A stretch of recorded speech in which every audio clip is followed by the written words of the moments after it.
E a gente segue falando sobre o ingresso de Goiás ao regime de recuperação fiscal, a partir de agora ao vivo com a Procuradora-Geral do Estado, Juliana Prudente. Procuradora, bom dia, obrigada pelo contato aqui na Sagres.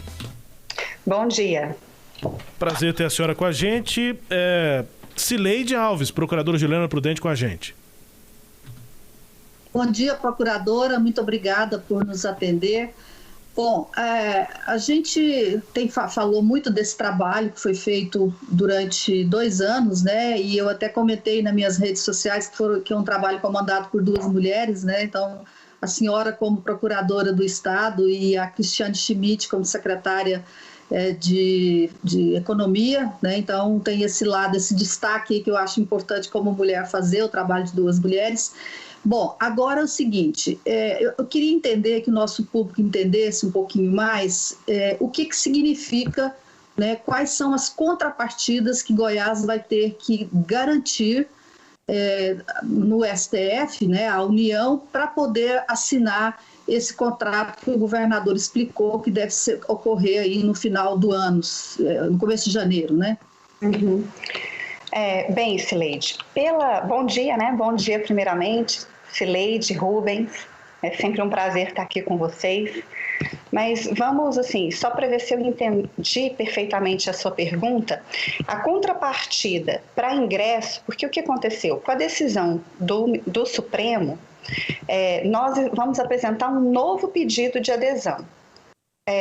Nós já cumprimos, de fato, os requisitos de admissibilidade, conforme restou decidido também na própria decisão, mas vamos apresentar um plano de recuperação fiscal. Nesse plano se contempla exatamente tudo, como que vão ser feitos os pagamentos, conforme o governador pontuou na entrevista dele, contemplando concurso público de reposição de cargos de acordo com as vacâncias, promoções. Então, ali naquele plano, tudo vai ser contemplado para que nesse tempo que o Estado esteja dentro do regime de recuperação fiscal, ele consiga buscar esse equilíbrio, que é o objetivo, né? Voltando aí a ser CAPAG-B.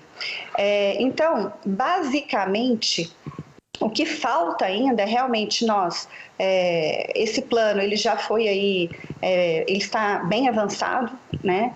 A própria Secretaria do Tesouro, em nossas reuniões, ela confirma que já nós estamos aí com ele 80% dele construído. E nós temos ainda que passar a lei autorizativa novamente na Assembleia, né, que é a lei que foi encaminhada no ano passado.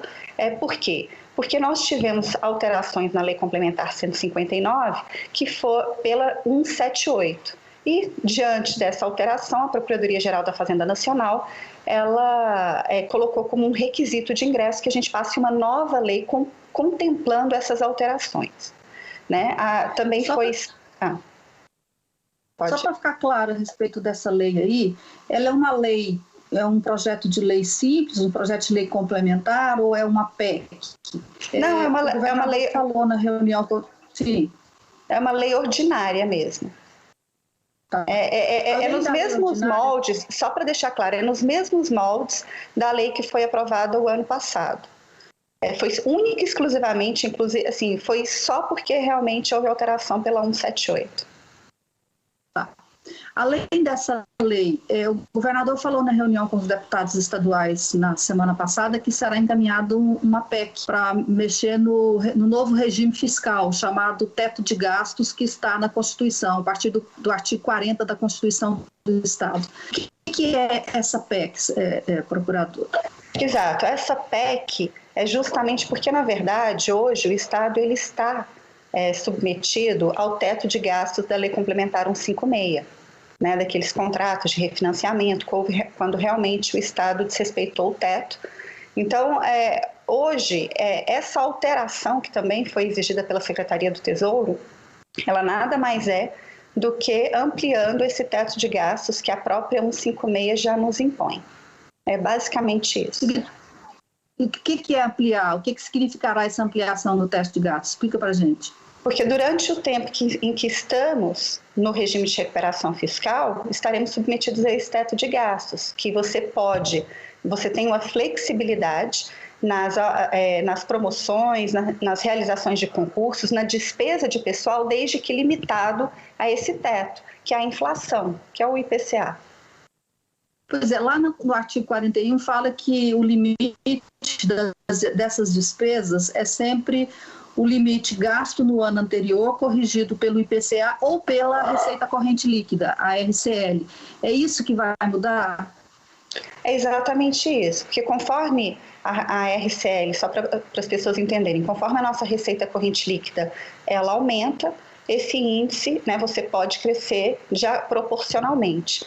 Assim, o importante que eu acho assim, para as pessoas compreenderem é que esse dispositivo ele realmente permite manter o equilíbrio fiscal, porque nós sabemos que as despesas de pessoal, se não forem bem planejadas e de fato respeitadas, gera sempre toda essa dificuldade do Estado de honrar com seus compromissos.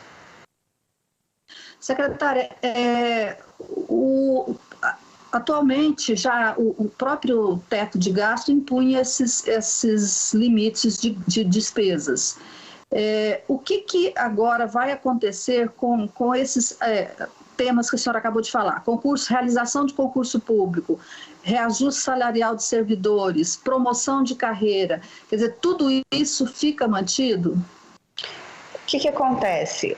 Quando o Estado ele vai ingressar no regime de recuperação fiscal, ele tem que apresentar um plano, né? E esse plano é ali que vai ter todas as diretrizes, né, de como que o Estado deverá se comportar e o que ele pode e o que ele não pode durante todo esse prazo. Então, ali é que vão estar contemplados concursos públicos para reposição de vacâncias, promoções. Então, vai depender exatamente do que te constar do plano. Tanto é que qualquer alteração, por exemplo, é claro que a gente sabe que durante o momento de execução desse plano, acontecem algumas mudanças. Podem haver mudanças no plano? Podem, desde que haja compensação, né? Então, de repente, você previu uma determinada despesa para determinado objeto e você quer remanejar isso dentro do plano. É perfeitamente possível e vai ter um conselho de supervisão que monitora o plano e tem que ser com a aval dele. Pois é, nós entrevistamos agora há pouco o deputado Antônio Gomide, que é da oposição, e ele questiona esse plano superior, né, esse conselho superior. Ele diz que haverá, fora de Goiânia, um conselho superior aos poderes constituídos em Goiás, como a Assembleia Legislativa, Tribunal de Justiça e o próprio Executivo, que terá o controle sobre esses órgãos no Estado. É dessa forma? O Conselho de Supervisão ele é formado por 2 pessoas da Secretaria, né, da União e 2 pessoas do Estado, que é a secretária e a subsecretária de Economia. Eu não vejo dessa forma como deputado, porque, na verdade, o que nós temos aqui são, vamos dizer assim, concessões que a União está fazendo ao Estado de Goiás, e é natural que, para ela fazer essas concessões, para que ela elasteça o nosso prazo de pagamento, que ela também fiscalize que nós estamos cumprindo com aquilo que restou combinado, né? E nesse plano, todos os poderes apresentam quais são as suas perspectivas durante o tempo de recuperação, né? Então, todos os poderes, dentro da sua, né, respeitada a sua autonomia, vão apresentar qual que é a sua necessidade de reposição, sua necessidade de promoção, tudo vai ser contemplado, então isso é acordado entre todos os poderes e é natural que a gente tenha pessoas da União fiscalizando se estamos cumprindo de acordo com as regras estabelecidas. Pois é, aí um esclarecimento que eu queria também, procurador, é o seguinte, não é só o executivo que adere ao plano, também os poderes independentes, órgãos autônomos, eles terão de aderir à Assembleia, os tribunais de justiça e contas e o Ministério Público? É muito boa essa pergunta, Cileide. De fato, é isso mesmo. Não é o governo que está entrando, é o Estado de Goiás que entra no regime de recuperação fiscal. Isso contempla todos os poderes e órgãos autônomos. Uma outra questão, secretária, é que Goiás, estima-se que Goiás vai refinanciar uma dívida total de 10 bilhões né, agora com o plano de recuperação fiscal. Esclarecendo para o nosso ouvinte, Goiás já deixou de pagar 4 bilhões de julho do ano de 2019 até agora, julho de 2021, vai continuar com a dívida suspensa até a assinatura do RRF, portanto, mais 6 meses, e depois da assinatura do RRF também ficará com 1 ano de suspensão. E vai pegar um empréstimo de 3 bilhões para reestruturar um outro empréstimo do Banco do Brasil. Então, são 4 bilhões já devidos, mais 3 do período que ficará suspenso, 7 bilhões, e mais 3 bilhões do empréstimo para refinanciamento. Ou seja, Goiás vai sair desse processo com uma dívida de 10 bilhões além da que tinha. Não é uma dívida grande para ter o acesso ao refinanciamento, procuradora? Assim, de fato, sim. Mas, de acordo com como o Estado estava em 2019, de fato, né, sem condições de honrar com seus compromissos, essa foi a saída, né, que nós encontramos, que, assim, na verdade, a Secretaria de Economia encontra para que a gente possa migrar, né, na nossa capacidade de pagamento e voltar a ter de forma saudável. Agora, o que eu acho que é muito importante é que qualquer contrato de refinanciamento que seja assinado, ou mesmo dentro do próprio regime de recuperação fiscal, é importante que o ente federativo, no caso o Estado de Goiás, ele cumpra a risca, né? Então, o que a gente percebe que ao longo do tempo, isso não é só dentro do Estado de Goiás, vários estados assinam contratos de refinanciamento e, de forma muito breve, acabam descumprindo, né, e buscando. Então, assim, a gente percebe também, por parte da União, um maior rigor na análise, justamente para impedir que práticas como essa sejam tornadas de forma constante, né?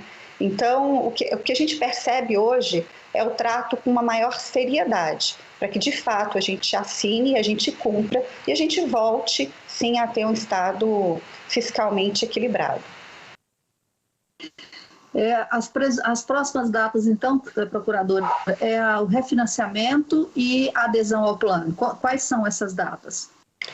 Olha, nós já estamos discutindo o contrato de refinanciamento, porque é bem importante todos entenderem que o contrato de refinanciamento, que é o que nós estamos sem pagar até hoje, ele é anterior ao regime de recuperação fiscal. Então, esse contrato de refinanciamento, nós já estamos discutindo os termos dele. Muito provavelmente, em pouco tempo, estaremos com ele assinado. E a previsão é que aí, nesse segundo semestre, a gente finalize a elaboração desse plano de recuperação fiscal, né? Nós já vamos apresentar o novo pedido de adesão e vamos trabalhar dentro do plano para que no início de 2022 o Estado ingresse no regime. Rubens. Procuradora, minha dúvida, não sei se a senhora já detalhou isso, depois da decisão do Supremo, quais são os passos aí a serem seguidos? Eu tenho a impressão que a senhora está no Palácio agora, apesar do feriado em Goiânia. Provavelmente porque não é feriado em Brasília. Tem passos a serem tomados? Tem que esperar? O que acontece agora? Olha, agora acontece o seguinte. O contrato de refinanciamento já está sendo discutido, os termos dele. Estamos apresentando novo pedido de adesão, né, ao regime de recuperação fiscal de acordo com as alterações sofridas pela 178. Em seguida, vamos avançar aí, como eu disse, no plano de recuperação fiscal, que já está adiantado, mas nós temos adaptações a fazer, para que nesse segundo semestre reste todas as formalidades vencidas e entrando no regime de recuperação fiscal a partir de janeiro de 2022. Tá, esse era o prazo que eu ia questionar, então. Janeiro de 22, se tudo der certo, e provavelmente dará, né, procuradora? Sim, dará. Okay. Obrigado, Procuradora-Geral do Estado, Juliana Prudente, conversando com a gente aqui na Sagres. Obrigado pela disponibilidade sempre, viu, Procuradora, para conversar com a gente. Ao longo desses últimos dias, aí, semanas, não tão disponível, mas porque o processo estava sob sigilo, né? E agora, então, voltando a conversar com a gente. Um abraço, obrigado pela disponibilidade e bom dia, bom trabalho. Bom dia, Cileide, bom dia, Rubens. É sempre um prazer estar com vocês. Estou à disposição. Obrigado aqui pela entrevista. Obrigada, bom dia. Juliana Prudente, Procuradora-Geral do Estado, sobre RRF e outros assuntos. Você confere a íntegra acessando o nosso portal, o sagresonline.com.br.